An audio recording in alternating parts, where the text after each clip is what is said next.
setting up Path of Exile 2 and grinding your games for the biggest Blizzard dunk of all time. It's insane how many fumbles this massive studio and this game in particular can have. At this point, it's truly ridiculous, unfathomable to someone on the outside, but probably completely reasonable to someone on the inside. Time after time, this setup for success titan called Diablo 4 fails to deliver the proper message and follow through. This is all the while one of its largest competitors, grinding your games and Path of Exile 2, take the proper path and continue to put time. انا اعتقد المشكلة في ديابلو 4 هي المايكرو ترانزاكشنز، يعني ما الجيم فن. quality threshold for us consumers, for the players. GGG isn't aiming for a minimum viable product, which is what Diablo 4 truly seems to be. They're aiming to be the best, explicitly in their marketing for the game and implicitly in the product itself. انا لعبت ديابلو 4 لما كانوا مسويين الديمو تيست ولا ما ادري ايش كان، البيتا تيست، ولعبت باث اوف اكزايل هذا الجزء الحالي اللي هو الجزء الاول.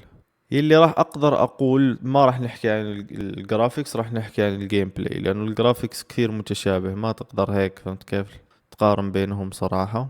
بس بالنسبة للجيم بلاي انا حبيت باث اوف اكزايل اكثر. باث اوف اكزايل اول شيء الكونتنت فيها اكثر، طبعا هذا الشيء عادي بحكم انه باث اوف اكزايل موجودة قبل ديابلو 4 بمدة كبيرة. بس ايش المشكلة الان؟ باث اوف اكزايل مايكرو ترانزاكشنز اللي مسويين لايت مايكرو ترانزاكشنز، فهمت كيف؟ اشياء خفيفة. تقدر تشتري مثلا ستورج اللي هو 16 في باث اوف اكزايل، تقدر تشتري سكينات. صراحة ما لعبت من مدة، ما ادري ايش زادوا ايش شالوا من هذا، بس انا اعتقد الفرق الكبير بين ديابلو وباث اوف اكزايل هو المايكرو ترانزاكشنز. وكمان ديابلو كل ما يطلع شيء بيلد فهمت كيف بتسوي لها نيرف، يعني خلي اللاعبين يسووا اكسبيرمنتيشن، خليهم فهمت كيف، يعني اعطيهم شوية راحة مو اول ما يظهر شيء يا لازم تغيره، يا لازم تشيله، يا لازم تسوي له نيرف، يا لازم تسوي له بف. خلي الجيم تاخد شوي مجرياتها وبعدين. The game shouts that it is the best possible product for a certain segment of individuals. Diablo 4 doesn't do that currently. It didn't do that in the past, and it's quite unlikely it'll do it in the future either. Instead, it reeks of being the minimum viable product for as many different player types as possible. That's not going to cut it. This video explores the mind-boggling mishaps related to Diablo 4, how its primary rival continues to thrive, grow, and prepare thanks to these issues, and why these positive consequences shall likely continue to be the norm for this rival and many others, despite Blizzard's best efforts to snuff the fiery torches. Bobby, welcome brother. Thank you for the follow. I mean, who wants to bet the Diablo 4 Gauntlet شكرا update will شكرا. be on February 20th, the day before Last Epoch 1.0 officially launches? I'll make that bet. All right, without further ado, let's get to it. While the most recent stumble by Blizzard is the most fresh in all our minds, there's a comprehensive list of hilarious and shockingly incompetent failings wrapped around the launch, development, and content releases of Blizzard's latest huge product, Diablo 4. Every single one paves the path even smoother for their rivals, which Blizzard cares a ton about, obviously. Of course, other companies care about Blizzard and how they compete against them too, but Blizzard is bulky enough to throw their weight around and overpromise while under-delivering. قلتكم في فيديو سابق بليزرد انا ما بحبه، ما بحب هذا الاستوديو ابدا، ما بطيقه. كل العابهم بتبدأ هيك قوية فهمت كيف، لعبة كثير كفو، وبعدين بدمروها بنفسهم. يا اخي كنت كثير بحب اوفرواتش، بس اعتزلت اوفرواتش سبب السبورت تبعه.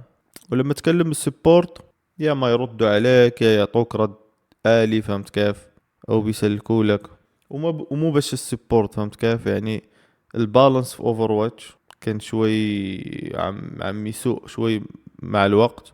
وديابلو 4 الان ايش كمان جيمز عندهم. المهم الجيمز تبع بليزرد كلهم رايحين في الهاوية صراحة، وهذا استوديو اصلا ما اعتقد راح يطول الا اذا سوى معجزة، طلع لنا بجيم مدري هيك فهمت كيف. We can venture all the way back to 2011 during the Diablo 3 launch and auction house fiasco. Blizzard endeavored to be a leader in the industry and launched their new ARPG title with something unforeseen before in an official capacity. a real money trading auction house. While some people enjoyed it and profited, أغبى سيستم تقدر تسويه في جيم. boasts about every time D3 is brought up. It was an unmitigated disaster for the game. Combined with the ease of trade and the uninteresting itemization in launch D3, it quickly killed the game and saw its initially gargantuan user base plummet. Of course, this huge fumble from Blizzard caused them to completely remove the feature from the game in good time. Path of Exile, which officially launched 2 years into D3's run, vowed to never endorse real money item trading. They've kept true to their word in ما لازم يكون في الجيم true money trading. يعني ما لازم في الجيم تعطي للناس طريقة انهم يسووا تبادل بين بعض او يشتروا ويبيعوا في الاغراض فلوس حقيقية، وخصوصا لما تكون الجيم مو فري. الان ديابلو 4 عم تدفع عليها مدري 60 ولا 70 دولار عشان تشتري الجيم، وبعدين تدخل تلقى الستور كله مايكرو ترانزاكشنز. باث اوف اكزايل حتى لو سوت مايكرو ترانزاكشنز على الاقل جيم فري، والمايكرو ترانزاكشنز اللي باث اوف اكزايل مو هم اللي في ديابلو. وفوق كل هذا تبي تسوي لي ستور تشتري وتبيع الاغراض فلوس حقيقيه؟ يعني وات؟ يعني مين هذا اللي جاب هاي الفكره؟ ما scammers and those involved in suspicious activities. However, the Diablo series wasn't done with in-game monetization just yet. 7 years later in 2018, Blizzard once again ate dirt when they decided to announce the launch of a brand new Diablo game at a primarily PC gamer convention that was not a PC game. It was a mobile game called Diablo Immortal. Additionally, ذكرت أنا ديابلو Immortal كارثة كانت. items or power in Diablo Immortal. كارثة. Slippery icemongers. They were truthful, kinda. Of course, once it launched in 2022, we weren't able to directly buy items for real money like launch Diablo 3, but we were able to buy currency and keys in the shop that allowed us to unlock more chests, find better items, and generally increase our character power. We were even beckoned to do so after the first major encounter in the game. And then, 1 year later in 2019, Grinding Gear Games decided to announce their huge sequel to Path of Exile 1, Path of Exile 2. Additionally, they let loose the fact they were working on a mobile game as well, titled Path of Exile Mobile. That was indeed a side project compared to their primary PC titles, and of course, they countered Diablo Immortal's announcement from the year prior with ease. Just like Path of Exile 1 and 2, PoE Mobile would never be pay to win, in the slightest, at all, ever. Yet another opening from Blizzard beckoning other companies to one-up them. Finally, if we flash to the recent past and tumultuous present, to the launch and current news cycle of Diablo 4, we should realize all of the game's issues and fumbles are making room for quite the giant to enter the scene, especially if والله معه حق. يعني الآن بتشوف كل الأخطاء اللي بتسويها بليزرد مع ديابلو كأنها بتجهز الساحة الاي ار بي جي جيم، هيك تدخل الساحة وتاخذ الأنظار، فهمت كيف؟ فالآن لما تنزل باث اوف اكزايل 2 والناس بتكون منهكة من الفياسكوس تبع ديابلو بليزرد ومدري ايش، فهمت كيف؟ وما في اي ار بي جي حلوة في هذيك يا رب ايش اسمها، ايكوز اوف ايبوك ولا مدري ايش، هاي كمان اي ار بي جي. هاي الجيم بيقولوا عنها حلوة، بس يعني ما هي، فهمت كيف؟ جيم كبيرة يعني، وما عندها بلاير بيس كبيرة حاليا. فالآن ديابلو عندها أكبر بلاير بيس بالاي ار بي جي، ولما يسووا هم هيك أخطاء كأنهم بيجهزوا الساحة الجيم تيجي وتخطف كل هاي البلاير بيس، فهمت كيف؟ الآن هم خلاص كيف ما قال هذا عم بيجهزوا الساحة تجي باث اوف اكزايل 2، اللاعبين كلهم منهكين من بليزرد وديابلو مدري ايش ومايكرو ترانزاكشنز الى اخره، بيروحوا بيلعبوا باث اوف اكزايل 2، اذا عجبتهم ما راح يرجعوا لديابلو. يمكن يرجع يجرب، بس اكيد راح يرجع ما راح تعجبهم بالمقارنة مع باث اوف اكزايل 2، فهمت كيف؟ المرة الاولى المرة الثانية خلص السلام عليكم بليزرد، السلام عليكم ديابلو، خليني مع باث اوف اكزايل، خصوصا انه باث اوف اكزايل فري. If one company in the ARPG space knows how to capitalize on another company's shortcomings or fix an issue of their own, well, it's Grinding Gear Games, the minds behind Path of Exile 1 and Path of Exile 2. I've said it once, I'll say it again. Diablo 4 and Blizzard are stumbling so Grinding Gear Games and Path of Exile 2 can run. All the other mistakes outlined before in the video, unrelated to D4, truly let Path of Exile 1 breathe.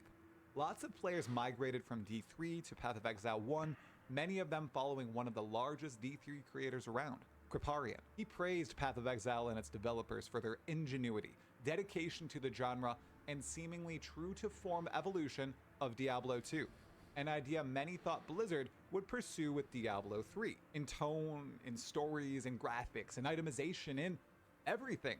يا D3 was أخي حتى الآن لو يعني لعبت Path of Exile 1 حتى لو خلوا الآن Path of Exile 2 مثلا يعني فلوس حاشتريها لأني عارف الجزء الأول كان كفو. when they were a tiny company, a group of people brought together by 3 dudes working out of a garage. Now Grinding Gear Games is a team of 175 plus developers with tons of experience on developing an ARPG. They are learning from their mistakes, both in-game and out of game.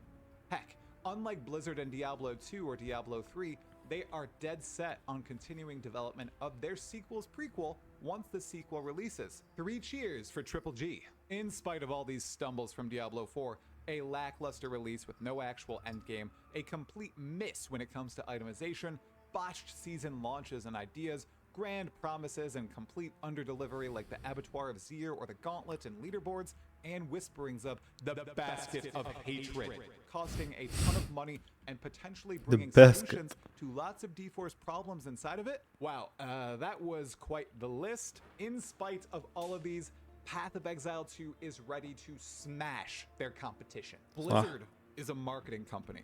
They do one heck of a job advertising their games. However, when it comes to gameplay, they're just not there. Grinding Gear Games, on the other hand, is a game development company first. Their advertising to the average person is lackluster, but that's because they focus entirely أخي شوف بس on gameplay. الانيميشنز Their trailers and كيف showcases are smooth. even centered around gameplay entirely. This is evident with everything revolving around PoE 2. As far as the beta for Path of Exile 2, it's not going to be a public hype beta like the one Blizzard held for Diablo 4, merely meant to drum up excitement for the game and serve as a way to chart up some cool graphics about how many people played in the beta. It's meant to, yes, get people talking about the game, but it's also going to be a huge actual stress test of the entire game itself. All the acts will be available. Most of the endgame will be available. Players can play all of the actual character classes. It can also thoroughly test the skill system and full itemization. The Path of Exile 2 team would like us to break the game down during beta. If while doing that the game gets a ton of exposure, which is totally feasible in a day and age where an early access game like Power World breaks absolutely every gaming record, this can happen for Path of Exile 2, which will be the next massive ARPG launch after Diablo 4 and Last Epoch. Ah yes, Last Epoch.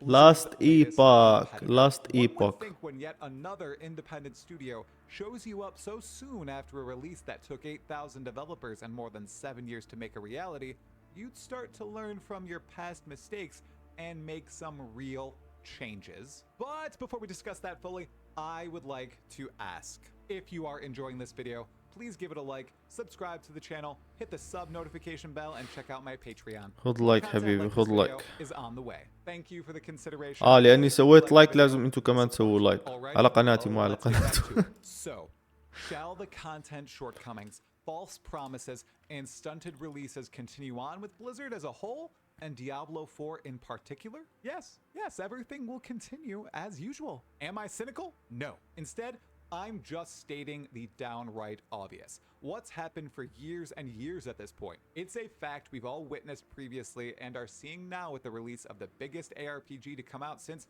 Diablo 3 in 2011. Blizzard will keep on committing the same errors relentlessly. They've proven this not only with their Diablo series, but with their other living properties as well. The reasons for this are numerous, but I think we can agree there's 2 massive issues that keep holding them back. One, it's the unwavering fact that new Blizzard employees refuse to steal or learn from past Blizzard employees.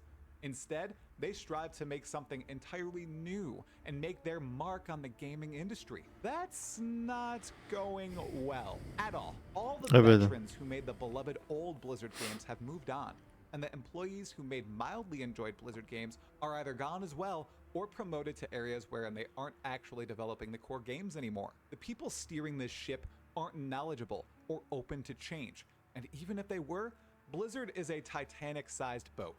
While a more agile, smaller company might be able to see the error in their ways, صح turn صح. things لما around يكون isn't لما يكون عندك فوكس على شيء واحد دائما تقدر بسرعة تلاحظ الأخطاء، بسرعة تقدر تلاحظ الثغرات وهيك، وكيف تحسن في الجيم. فهمت كيف؟ لأنه بيكون عندك فوكس واحد، فهمت كيف؟ جول واحد. بس لما تكون أنت استوديو كبير عندك 50 جيم، فهمت كيف؟ الديفلوبرز منتشرين، مسوي تيم الهاي تيم الهاي تيم الهاي، فهمت كيف؟ أو إحنا شغالين على ديابلو 4 في نفس الوقت، اوفر واتش في نفس الوقت، مدري هارت اوف ستون، مدري في ايش، مدري شو، فهمت كيف؟ إيه كيف تتوقع انه حتى لو الان بليزرد اكبر بكثير من جرايندين جيم، صح؟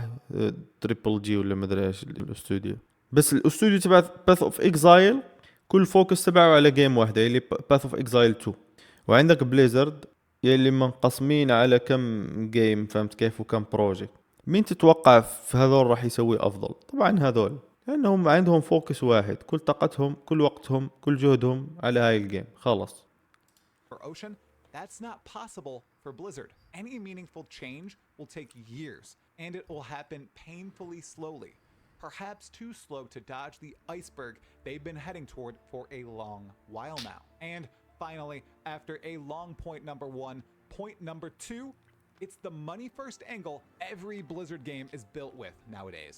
They want money, they want a lot of it, and they want it quick. It's as simple as that. I've صح. repeated this ad nauseum, والله so صح. there's no need for a deep dive. But with the upcoming basket عندك شركتين كل همهم فلوس فلوس فلوس، بيعبدوا الفلوس، ما همهم كوانتيتي، ما قصدي ما همهم كواليتي، ما همهم ولا شيء، يبوا فلوس. هذول الشركتين عندك بليزرد، عندك اي.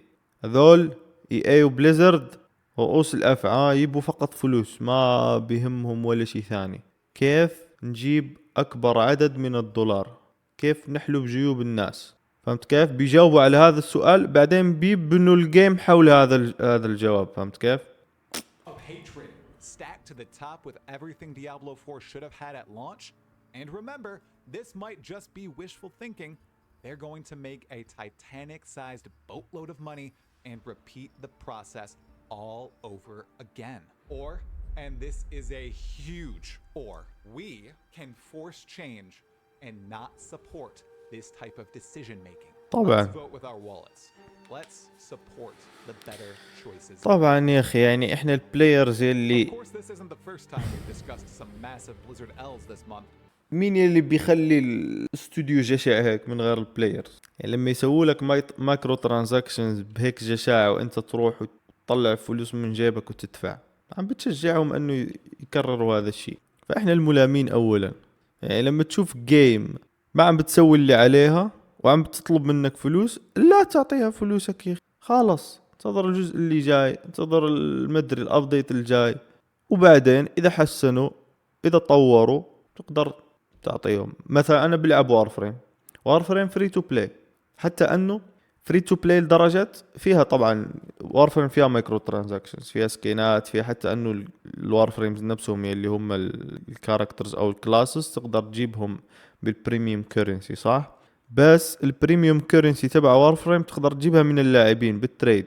يعني انت تقدر تلعب تستغل وقتك، تجيب مدري عدة ومدري ايش وتبيعها مقابل هذيك البريميوم كورنسي، فتقدر تلعب الجيم بدون ما تصرف دولار واحد من جيبك. بس انا احيانا مرة في كل فترة بحب اشتري الباك تبع البريميوم كورنسي. ليش؟ فقط لاني بدي فهمت كيف اكون سبورتيف لهذا الاستوديو، لانهم ما بيسووا عليك ما بيسووا عليك ضغط، فهمت كيف؟ you are not forced to buy this premium currency. اذا تبي روح والعب وجيبها داخل الجيم. هذا محفز انك بتقول اوكي، على الاقل هاي الشركة بتحترم اللاعبين تبعها، خليني مرة او مرتين اشتري منها سبورت هيك مدري ايش. بس لما انت تيجي كاستوديو تضغط على اللاعب، اذا ما دفعت ما راح نعطيك كذا، اذا ما دفعت ما راح تقدر تلعب كذا، وبعدين انت تيجي وتدفع لهم، عم تحفزهم على هذا الاسلوب. فالجيم اللي جاي واللي بعدها والابديت اللي جاي كله راح يكون نفس الشيء، ما في شيء راح يتغير. اوكي اعطيناه لايك.